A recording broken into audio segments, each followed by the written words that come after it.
কবিতা সুৰীয়া অনুভৱ। বৰষুণৰ শব্দবোৰ চৌপাশে, প্ৰাণোচ্ছল গতিময়। ন গোজ লোৱা ন ৰোৱা কৃষি ভিত্তিক লোকাচাৰবোৰ। এয়া যে ৰোৱনী হালোৱাৰ সংগ্ৰামী সময়। গ্ৰাম্য সংস্কৃতিৰ ৰসঘৰাত সাতাম পুৰুষীয়া সজীৱতাৰে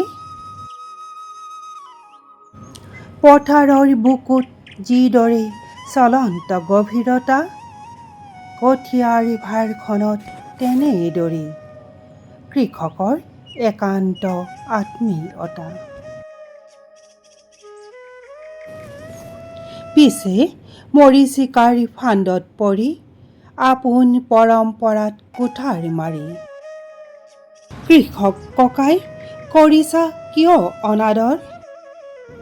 যাৰ পৰিণতিত শাওণৰ উদং পথাৰে কান্দিছে আজি ইনাই বিনাই। প্ৰতিটো মাহ প্ৰতিটো ঋতুৰ আছে নিজস্বতা, আছে এক অৰুণাভ বৈশিষ্ট্য। হৌ আলফুলীয়া অনুভূতিবোৰ নিবেদিত হৈ প্ৰতিখন হৃদয়লৈ। তেহে ওঠত বিৰিঙিব আৱেগ প্ৰথিত হৈ, মুকলি হাঁহিৰ গুণগুণ হেঁপাহবোৰ অবিৰত। ধন্যবাদ।